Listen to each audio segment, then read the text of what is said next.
नमस्कार, सत श्री अकाल, आदाब, गुड मॉर्निंग ट्राई सिटी। मैं हूं आपकी आरजे त्रिशा और शो चल रहा है हमारा हेल्दी मॉर्निंग, जहां मैं आपके लिए लेकर आ गई हूं आपकी हेल्थ के लिए हेल्दी टिप्स और बातें।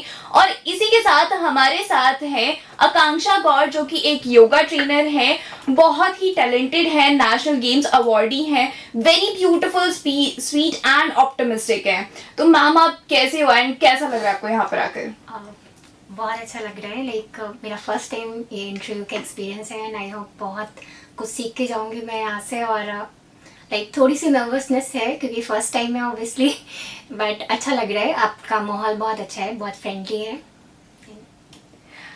आपसे हम लोगों को सीखने को मिलेगा, आई गेस। हमसे तो हम लोग सीखने आए हैं आपसे, तभी हमने आपको इनवाइट किया। सभी एक दूसरे से कुछ ना कुछ सीखते हैं, तो मेरा मानना ये है कि कुछ आप हमसे सीखेंगे, कुछ हम आपसे सीखेंगे। How beautiful, how beautiful. तो आपका योगा का जो जर्नी है वो कैसे स्टार्ट हुआ एंड आपके पेरेंट्स का क्या रिएक्शन था?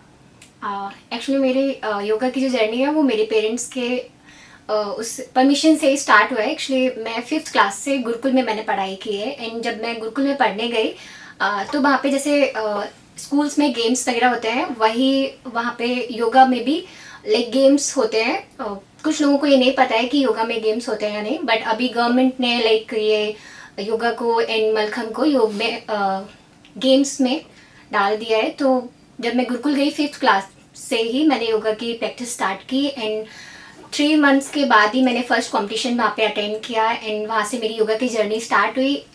8th क्लास तक मैंने गुरुकुल में पढ़ाई की और जब तक मैं गुरुकुल में थी मैं योगा के कंपटीशन खेलती रही। उसके बाद मैंने वापस अपने घर से स्कूल कंटिन्यू किया। 9 to 12th क्लास मैं रेगुलर प्रैक्टिस में रही, सेल्फ प्रैक्टिस में। उस टाइम पे मैंने कोई कॉम्पिटिशन्स नहीं खेले, बट जब इंटर हमारा हो गया 12th क्लास के बाद यूनिवर्सिटी जब हमें चूज़ करनी थी, तो मैंने एज अ करियर के लिए भी मैंने योगा को चूज़ किया है। मैंने यूनिवर्सिटी ऑफ पतंजलि हरिद्वार से योगा में ग्रेजुएशन किया है एंड वापस से फिर मेरे जब मैं यूनिवर्सिटी में एडमिशन लेके गई, वहाँ पे वापस से गेम की स्टार्टिंग फिर से हो गई योगा की। डैम, इतना लंबा जर्नी एंड वाकई में इतना ज़्यादा इंस्पायरिंग है कि हम लोगों को क्या पता सीखने को मिल जाए। एंड जिन बच्चों को नहीं समझ में आता है कि हम लोगों को क्या करना चाहिए, किस दिशा में जाना चाहिए, बट वो लोग फिटनेस वगैरह में बहुत ज़्यादा इंटरेस्टेड है, तो वो लोग बिल्कुल यहाँ से इंस्पायर हो सकते हैं। तो मैम, आप जैसे कि नेशनल गेम्स अवार्डी है, तो आपने कैसे अप्लाई किया था इसका और कैसा एक्सपीरियंस था आपका? जैसे मैंने आपको बताया कि मैंने 8th क्लास से स्टार्ट की अपनी योगा की जर्नी, तो मैं 5th क्लास से स्टार्ट की अपनी योगा की जर्नी। तो जब मैं 7th क्लास में थी तो फर्स्ट टाइम जैसे हर गेम का होता है, पहले डिस्ट्रिक्ट में आप अप्लाई करें और वहाँ से जब आप विनर होते हैं, देन स्टेट के बाद योगा में नॉट डाउन होता था उस टाइम पे, अभी नहीं होता है। और उसके बाद फिर नेशनल के लिए बच्चों का सिलेक्शन होता है। तो जब मैं नेशनल में गई तो फर्स्ट टाइम में तो मेरा 6 पोजीशन लगा, टॉप 6 बच्चों को सिलेक्ट किया जाता है। देन 6 पोजीशन पे आने के बाद एक मन में उत्साह हुआ कि नेक्स्ट टाइम और अच्छा करना है। फिर मैंने नेक्स्ट ईयर फिर खेला, देन मेरी 3rd पोजीशन थी 8th क्लास में नेशनल योगा के नेशनल्स में। फिर उसके बाद जर्नी मेरी 4 ईयर के लिए ब्रेक हो गए। फिर मैं जब यूनिवर्सिटी में आई तो वहाँ से मेरी फिर से स्टार्टिंग हुई। अब जब यूनिवर्सिटी में आई तो हमारी स्टार्टिंग फिर से वही डिस्ट्रिक्ट और ये सब खेलने से हुआ। उसके बाद इंटर यूनिवर्सिटी कॉम्पिटिशन में गए और जब मैं 2nd ईयर में थी तब गवर्नमेंट ने योग को एंड मलखम्ब को नेशनल गेम्स में इंक्लूडेड कर दिया। फिर 2nd year and 3rd year में मैंने वापस से इंटर यूनिवर्सिटी गेम्स खेले। उसमें जब कंपटीशन में आप टॉप 6 में आ जाते हैं, फिर आपका नेशनल गेम्स के लिए सिलेक्शन होता है। देन खेलो इंडिया खेला, फिर उसके बाद नेशनल गेम्स और जर्नी अभी कंटिन्यू है। बहुत अच्छा एक्सपीरियंस रहा। हम पहले स्टार्टिंग में जब खेलते थे तो केवल योगा के बच्चे आते थे, बट जब नेशनल गेम्स और खेलो इंडिया में हम गए तो हमने वहाँ पे बहुत सारे गेम्स के 36 नेशनल गेम्स में मैं गई थी लास्ट टाइम। तो वहाँ पे बहुत सारे गेम्स के प्लेयर्स से मिले, उनसे बात करी, इंस्पायर्ड हुए। हम अपनी छोटी छोटी मिस्टेक्स होती हैं उनको कैसे हमें ठीक करना है, क्योंकि टीचर हमें बहुत कुछ सिखाता है, बट मेरा मानना है कि जब आप परफॉर्मेंस को खुद देखते हैं, ऑब्जर्वेशन आपकी बढ़ती है और आप खुद अपनी स्किल पे काम कर सकते हैं। तो गेम्स में आप बहुत सारी चीज़ें सीखते हैं। अपने गेम्स के लिए तो बहुत सारी चीज़ें आप लेके भी जाते हैं, आप बिहेवियर को लेके भी, लोगों के एटीट्यूड, ईगो को लेके भी आप बहुत सारी चीज़ें सीखते हैं। तो एक्सपीरियंस वॉज अमेजिंग बहुत अच्छा एक्सपीरियंस था मेरा। डैम, इसे कहते हैं कि अगर आपके दिल में एक किसी चीज को पाने के लिए उत्साह हो और एक वो दृढ़ता हो ना, तो अपने आप ही आप उसके लिए आगे बढ़ते रहते हैं एंड अंदर से मोटिवेशन आती है। मैम, आप जैसे कि योगा ट्रेनर हैं, तो योगा की बेनिफिट्स क्या क्या है? योगा के फर्स्टली लाइक आप जैसे योग का हम मीनिंग समझ लेते हैं ब्रीफ में कि योग होता क्या है। तो योग लाइक हम हिंदी में इस जोड़ने को या फिर प्लस को या एडिशन को हम योग बोलते हैं। तो अगर बहुत सिंपल लैंग्वेज में बात की जाए तो योग का मतलब है एकजुट होना या फिर जुड़ना। अब किस चीज़ से जुड़ना, लाइक अब हम योग में जुड़ते हैं अपने बॉडी से, अपने माइंड से, अपने सोल से। एकत्रित होना या फिर एकजुट होना योग कहलाता है। बहुत ही इजी उसमें। इन महर्षि पतंजलि ने योग के बारे में कहा हुआ है, योगस चित्त वृत्ति निरोधा, लाइक योग से चित्त की वृत्तियों का निरोध होता है। एंड अगर महात्मा बुद्ध की बात की जाए तो उन्होंने कहा है कि सुपर कॉन्शियसनेस को योग कहते हैं। कि लाइक जब इंसान अपने कॉन्शियस से लाइक थोड़ा सुपर हाई लेवल पर उठ जाता है, उसको योग कहते हैं। एंड योग की बहुत सारी डेफिनेशन है। अगर बहुत ही डीप में जाया जाए तो कह सकते हैं कि आत्मा से परमात्मा का मिलन ही योग है। तो योग का मीनिंग बहुत ही मैंने उसमें समझाने की कोशिश की है। बेनिफिट पे आ जाते हैं तो लाइक बहुत से लोग समझते हैं कि योग का मीनिंग होता है सिर्फ आसनास करना या कुछ बॉडी पोस्चर करना, बट एक्चुअली में योग सिर्फ बॉडी पोस्चर से हम कुछ आसन या उनको बनाना नहीं होता है। योग का मीनिंग होता है कि आप कैसे लाइक अपनी लाइफ को जीते हैं, कैसे उसके लिए लाइक एक्टिव रहते हैं। तो योग के सबसे मेन अगर बेनिफिट में बात की जाए तो फिजिकली आप बहुत फिट रहते हैं। एंड दूसरा, फिजिकली फिट रहने के साथ साथ आप अपने मेंटल हेल्थ को भी बहुत ज़्यादा इन्हेंस कर सकते हैं। अब अगर फिजिकली फिटनेस की बात की जाए तो उसके लिए आप जिम कर सकते हैं, साइकिलिंग कर सकते हैं, रनिंग कर सकते हैं, जंपिंग कर सकते हैं, स्किपिंग कर सकते हैं, बहुत सारी एक्टिविटी कर सकते हैं। बट मेरे ख्याल से योग से हम जो मेन बेनिफिट हमें मिलता है वो हमारी माइंड से रिलेटेड होता है। कि लाइक अपने माइंड पे आप कंट्रोल कर सकते हैं, अपनी लाइक वासनाओं पे, मन की इच्छाओं पे, सभी पे हम कंट्रोल कर सकते हैं। तो सेकंड हमारा जो सबसे मेन है वो यही है कि अपने माइंड से आप थोड़ा सा कॉन्शियसली होकर अपनी लाइफ को बहुत ईजिली फ्लो वे में जी सकते हैं।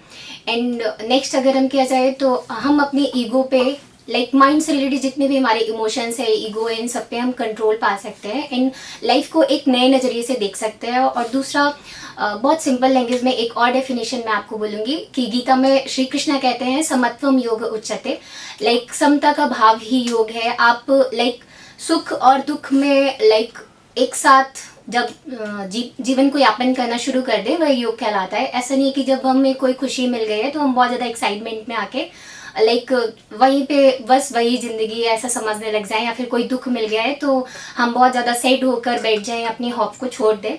बट योग हमें सिखाता है कि हमें कैसे सभी इमोशंस में समता के साथ जीना है, बैलेंस रखना है। एंड योगा अगर कोई करता है तो it is very very important कि वो एक अपना शेड्यूल बनाकर चले एंड उसको एवरी डे फॉलो करे। मैम, रबड़ है क्या आपकी बॉडी या फिर योगा कर करके ऐसा हुआ? सब प्रैक्टिस का कमाल है। रबड़ तो खैर नहीं है, बट कंटिन्यू प्रैक्टिस से कर सकते हैं हम इतनी फ्लेक्सिबिलिटी को अपने अचीव कर सकते हैं। वाह, तो योगा में मेडिटेशन भी इंक्लूडेड रहती है ना? तो मेडिटेशन जब हम लोग करते हैं, जब स्टार्टिंग में कोई भी मेडिटेशन करता है तो काफ़ी सारी बातें उनके दिमाग में आ रही होती हैं, तो लाइक फोकस कैसे करें? योगा का सबसे लास्ट स्टेज है समाधि, और समाधि तक पहुंचने के लिए हमें ध्यान की आवश्यकता होती है। जैसे महर्षि पतंजलि ने अष्टांग योग का मार्ग बताया है, जिसमें यम, नियम, आसन, प्राणायाम, प्रत्याहार, धारणा, ध्यान, फिर समाधि। तो ध्यान लाइक हम किसी भी एक चीज़ पे फोकस करना। अब स्टार्टिंग हम कोई बिगिनर है, वो स्टार्टिंग कैसे करें ध्यान की? तो सबसे पहले तो अगर आप आंख बंद करके ऐसे बोलते हैं कि आंख बंद करें एंड अपनी ब्रीदिंग पे फोकस करें, बट जब हम ब्रीदिंग पे फोकस कर रहे होते हैं तो हमारा बार बार बीच में ध्यान जो है वो ब्रेक हो जाता है, हम कंटिन्यू नहीं कर पाते हैं ध्यान को। तो मैं सबसे पहले तो यही आपको बोलना चाहूँगी कि अगर आप मेडिटेशन की स्टार्टिंग स्टेज पे हैं, देन आपको सिर्फ करना क्या है, आइज को क्लोज करनी है, किसी भी एक एकांत स्थान पे बैठ जाना है और ओम चेंटिंग या फिर कोई एक बीज मंत्र की आप चेंटिंग करना शुरू कर दें। बीज मंत्र लाइक सबसे ज़्यादा अगर फॉलोअर्स देखे जाए तो लोगों में शिव जी के फॉलोअर्स बहुत ज़्यादा है, तो हम बीज मंत्र की चेंटिंग में ओम नमः शिवाय की स्टार्टिंग हम कर सकते हैं 108 राउंड। एंड उससे आगे जैसे जैसे आप बढ़ा सकते हैं, या फिर आप अगर कृष्ण जी को फॉलो करते हैं देन कृष्ण महामंत्र की चैंटिंग कर सकते हैं, या कुछ नहीं तो आप गायत्री मंत्र की चैंटिंग कर सकते हैं। बट ध्यान रखना है हमें गायत्री मंत्र बहुत ठीक से उच्चारण करना है। मतलब कोई भी जब आप महामंत्र का उच्चारण कर रहे हैं तो वो किसी गुरु के निर्देश में करें, या फिर अगर आपको ठीक से उसका उच्चारण करना आता है तभी करें। तो आइज को क्लोज करके आप मंत्र चैंटिंग पे फोकस करना शुरू करें। आप सिर्फ माला जाप कर सकते हैं जिससे आप अपनी काउंटिंग पे फोकस कर सकते हैं। इन सेकेंड स्टेज में आता है अप ब्रीदिंग पे। अप ब्रीदिंग पे हमने कैसा करना है कि जब आप इनहेल कर रहे हैं आप बस फोकस करें कि 10 सेकेंड में आप इनहेल में टाइम लगाएं, ब्रीदिंग को 5 to 8 सेकेंड होल्ड करें एंड धीरे से चाहे तो आप माउथ के थ्रू एक्सेल कर सकते हैं, अदरवाइज आप नॉस्ट्रल के थ्रू भी एक्सेल कर सकते हैं। बट एक्सेलेशन का टाइम हमें इनहेलेशन के टाइमिंग से थोड़ा सा एक्स्ट्रा रखना है। लाइक अगर आपने 10 सेकेंड में इनहेल किया है तो 12 to 15 सेकेंड में हमने एक्सेलेशन करना है। इन सेकेंड आप किसी एक साउंड पे फोकस कर सकते हैं जिसको नादानुसंधान योग में बोला जाता है। तो अगर बिल्कुल बिगिनर है आप नाद क्या ले सकते हैं, या फिर ओम चैंटिंग, जैसे कि आप ओम चैंटिंग करते समय अपनी आवाज पे भी फोकस कर सकते हैं। अगर आपका फोकस नाद क्या है? नाद लाइक कोई भी साउंड, आवाज। हाँ, तो आप जब ओम चैंटिंग कर रहे हैं इंडेक्स फिंगर से अपने कानों को थोड़ा सा टाइट बंद कर लें, अपनी ही आवाज पे फोकस करें। इससे आपका फोकस इधर उधर नहीं होगा, आप एक जगह पे कॉन्शियसली फोकस कर सकते हैं। एंड बहुत सारी ब्रीदिंग एक्सरसाइज हैं, कुछ योगिक मुद्राएं हैं जिन पे हम कंटिन्यू प्रैक्टिस करने के साथ साथ हम ध्यान को अचीव कर सकते हैं। तो जब मेडिटेट करते हैं तो फिर 2-4 हमें कलर्स भी दिखते हैं, कईयों ने कहा है इवन कि अगर मैं भी करती हूँ तो फिर मुझे 2-3 कलर्स दिखते हैं। बिल्कुल क्या है? लाइक हमारी बॉडी में 7 चक्रास होते हैं जो कि हमारे एनएस से एन रूट लाइक हमारे सहस्त्रार चक्र लाइक हेड का एकदम सेंटर पॉइंट। अगर हम चक्रास की बात करें देन रूट चक्र लाइक जो मूलाधार चक्र बोला जाता है, मूलाधार चक्र और जितने भी चक्रास होते हैं ये लाइक एक लाइट का फॉर्म है। आपने शायद बहुत से फोटोज में देखा होगा, या फिर गौतम बुद्ध या इन सब के जब बुक्स या फिर हम पढ़ते हैं कोई भी, तो उसमें दिखाया जाता है कि हमारी बॉडी के अंदर कुछ कलर लाइक रेड कलर में, ऑरेंज कलर में, येलो कलर में, ऐसे इंडिगो कलर में ऐसे 7 चक्रास होते हैं। तो फर्स्टली जब हम ध्यान लगा रहे हैं तो आप इन चक्रास पे भी ध्यान लगा सकते हैं, बट वो बिगिनर्स के लिए नहीं होता है। अब अगर थोड़ा सा आप प्रैक्टिस में कंटिन्यू है देन आपको कलर पे भी ध्यान लगा सकते हैं।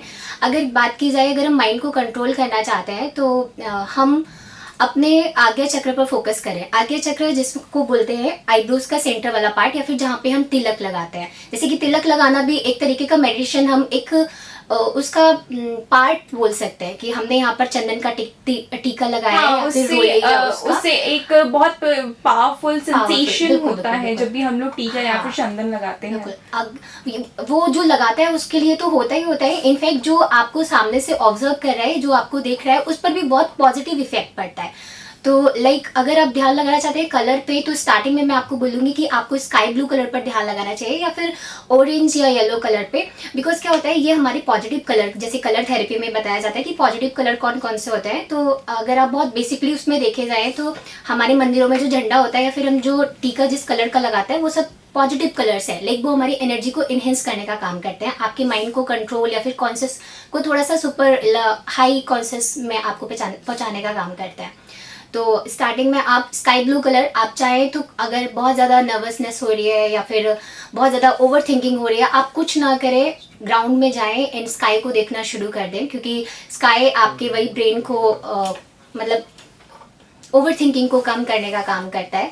स्काई को देखें, आप ग्रीन लीव्स को देख सकते हैं, या फिर आइज क्लोज करके आप कोई भी एक जगह पॉइंट पे फोकस करें, लाइक चाहे मूलाधार चक्र पे, चाहे सहस्त्रार या फिर मणिपुर, अनाहत, विशुद्धि या आज्ञा, और लास्ट में सहस्त्रार। किसी भी एक चक्र पे हम फोकस कर सकते हैं, कोई एक कलर को आप इमेजिन करके देन ध्यान लगा सकते हैं। तो मैं तो इतने दिन से सोच रही थी कि मैं अगर पार्क वगैरह में जाती हूँ, पेड़ पौधों को देखते हुए अपना टाइम वेस्ट कर रही हूँ, लेकिन मैं तो मेडिटेट कर रही हूँ। बिल्कुल बिल्कुल। वो आप कलर थेरेपी में जब आप देखेंगे कि होता भी है ना, जैसे हमारा जैसे 5 एलिमेंट जिससे हमारी अर्थ बनी हुई है या फिर यूनिवर्स बना हुआ है, उन सबसे हमें बहुत ज़्यादा रिलैक्सेशन फील होता है। चाहे तो आप कुछ देर अगर ओवर थिंकिंग हो रही है, एग्रेशन बहुत ज़्यादा हो रहा है, तो आप क्या करें, पानी को भरें, उसमें बाल्टी में पैर डाल के बैठ जाए, आपको तुरंत रिलैक्सेशन फील होने लगेगा। ठीक है। बहुत ज़्यादा अगर आप थके हुए हैं, कुछ नहीं कर पा रहे हैं एक्टिविटी लाइक कोई फिजिकल एक्टिविटी, आप कुछ नहीं, नंगे पैर थोड़ी देर ग्राउंड में वॉक कर लें, आपको तुरंत रिलैक्स फील होने लग जाएगा। कुछ और कुछ नहीं कर पा रहे हैं, सबसे ईजी है कुछ ना करें, पार्क में जाके बस लीव्स को देखें, उनको मतलब कोई भी प्लांट है उसको टच करें या कोई ट्री है उसकी रूट को टच करें, आपको तुरंत रिलैक्सेशन फील होने लग जाएगा। वाह। एक लास्ट मैसेज आप हमारे ट्राई सिटी के फॉलोअर्स या फिर लिसनर्स व्यूअर्स को क्या देना चाहेंगी? यही कि हेल्थ बहुत इंपॉर्टेंट है। जैसे कि मैं सिर्फ फिजिकल हेल्थ अगर जहाँ पे बोल रही हूँ वहाँ पे सिर्फ फिजिकल हेल्थ को इंक्लूड नहीं कर रही हूँ, वैसे आपके मेंटल हेल्थ को भी उतना इंक्लूड कर रही हूँ। क्योंकि फिजिकली तो आप कुछ ना कुछ कर लेते हैं, चलना, उठना, बैठना, स्टेयर्स चढ़ना, बहुत सारी चीज़ें हम एक्टिविटी कर रहे हैं।